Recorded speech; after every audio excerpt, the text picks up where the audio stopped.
Good morning, students. I hope you all are fine. So, continuing with the same chapter, one of civics, the Indian Constitution.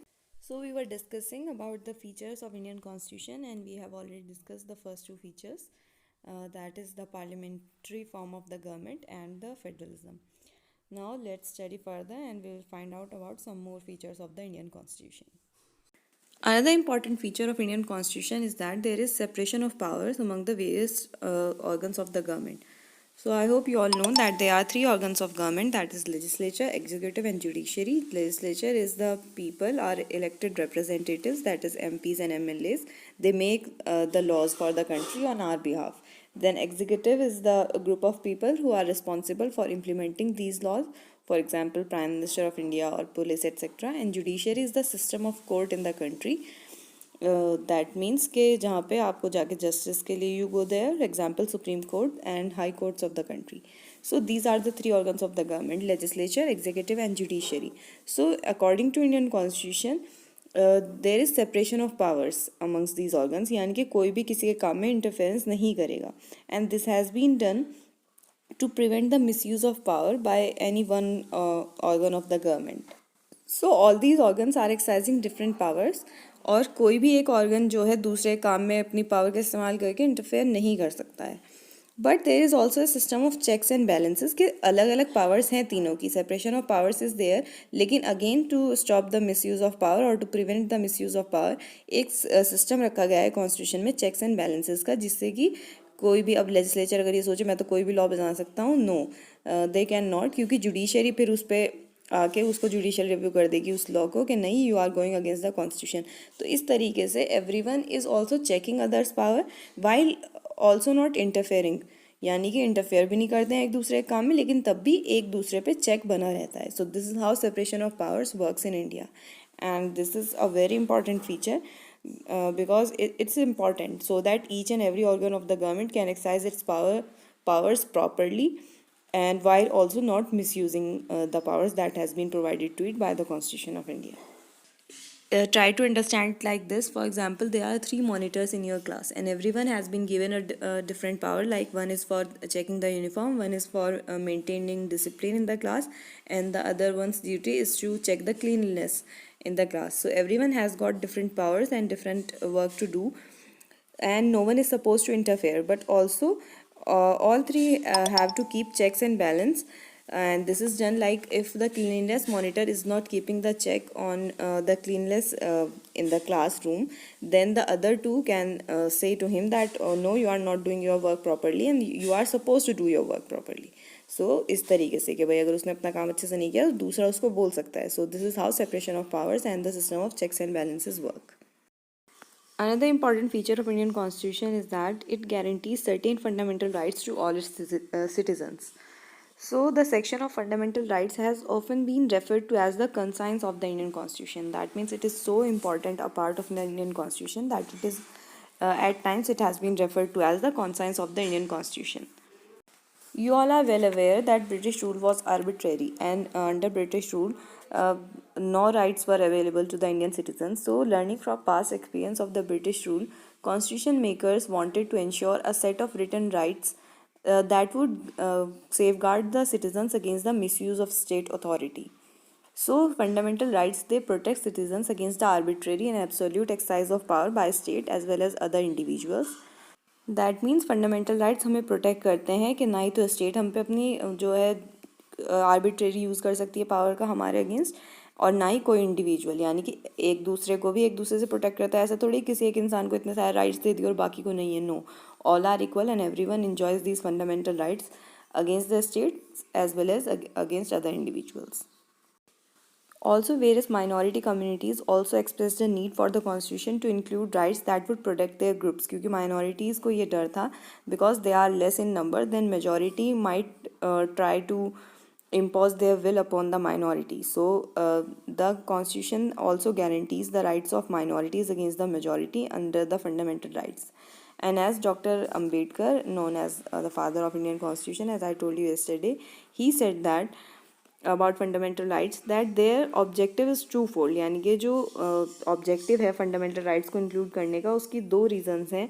First objective is that every citizen must be in a position to claim those rights, यानी कि हर एक citizen को वो right मिलना चाहिए. मतलब ऐसी situation पैदा की जाए that everyone is able to enjoy these rights. And secondly, these rights must be binding upon every authority that has got the power to make laws. और साथ ही साथ ये rights जो हैं, जो कोई law बना रहा है उस authority पे भी binding है. That means that the authority who is framing the laws, they cannot go against fundamental rights, यानी कि fundamental rights को violate करके वो कोई भी law frame नहीं कर सकते हैं. तो दो ऑब्जेक्टिव हो गए, एक तो राइट दे दिया, दूसरा सेफ गार्ड भी कर दिया हमारे राइट को. There are 6 fundamental rights that have been guaranteed by the Indian Constitution. First one is right to equality. Under this right, all persons are equal before the law. That means कि कानून के सामने सब बराबर हैं. This means that all persons shall be equally protected by the laws of the country. कोई भी एक पर्सन को कोई प्रिविलेज नहीं होनी चाहिए और साथ ही साथ किसी के साथ कोई डिस्क्रिमिनेशन भी नहीं होना चाहिए. So all should be equally protected by the laws of the country, and also no citizen should be discriminated against on the basis of their religion, caste, gender, or anything. And also everyone should have access to all public places including playgrounds, hotels, shops, etc. And the state cannot discriminate against anyone in the matters of employment और education etcetera. यानी कि simple सी बात है, ना ही तो किसी को कोई प्रिविलेज दी गई है, ना ही किसी के साथ कोई डिस्क्रिमिनेशन किया गया है. Everyone is equal in the eyes of law and everyone should be treated equally. And the practice of untouchability has also been abolished by giving this right, कि ये जो untouchability की practice थी उसको भी abolish किया गया है. Another fundamental right that we have is the right to freedom. So this includes the right to freedom of speech and expression, the right to form associations, the right to move freely and reside in any part of the country, and the right to practice any profession, occupation और business. यानी कि हमें इस सारी चीज़ों की आज़ादी है कि हम अपने व्यूज़ को एक्सप्रेस कर सकते हैं, हम कोई एसोसिएशन बना सकते हैं रिलीजियस या फिर कोई भी किसी और काम के लिए. और we also have the right to move freely, कि हम कहीं भी आ जा सकते हैं और हम किसी कंट्री के किसी भी पार्ट में जाके हम रह सकते हैं, बस सकते हैं वहाँ पे जाके. और साथ ही साथ हमें ये भी फ्रीडम है कि हम कोई भी प्रोफेशन, कोई भी ऑक्यूपेशन और कोई भी बिजनेस कर सकते हैं. Obviously everything should be under the legal framework, लेकिन we have the freedom to do all these things. Next right that we have is right against. Under this right, the Constitution has prohibited human trafficking, forced labor, and employment of children under 14 years of age. यानी कि ये जो exploitation के against हमें right मिला है, इसमें constitution ने प्रोहिबिट किया है ह्यूमन ट्रैफिकिंग को. ह्यूमन ट्रैफिकिंग में ये होता है कि अक्सर फीमेल्स और जो बच्चे हैं उनको जो बेच दिया जाता है. Most of time it is females and children, लेकिन कुछ केसेस में मेल्स भी होते हैं. तो उनको जो बेचने की जो प्रैक्टिस है उसको बैन किया गया है. फोर्स लेबर, यानी कि आप ज़बरदस्ती किससे मजदूरी नहीं करा सकते. ड्यूरिंग ब्रिटिश एरा एक सिस्टम था बॉन्डेड लेबर का, जिसको उर्दू में बंधुआ मजदूर कहते हैं. तो उनको जो है बहुत ज़्यादा एक्सप्लॉयटेशन उसमें होता था फिर. So constitution has banned force labour and also constitution has banned the child labour, के no one below the age of 14 years should be employed. So this comes under the category of right against exploitation. Fourth fundamental right that Indian Constitution guarantees is the right to freedom of religion. So as it is clear from the very name that religious freedom has been provided to all citizens, and every person has the right to practice, profess and propagate the religion of their choice.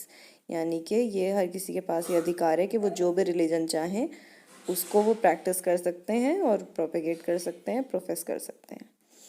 Another fundamental right, the fifth one that we have, is cultural and educational rights.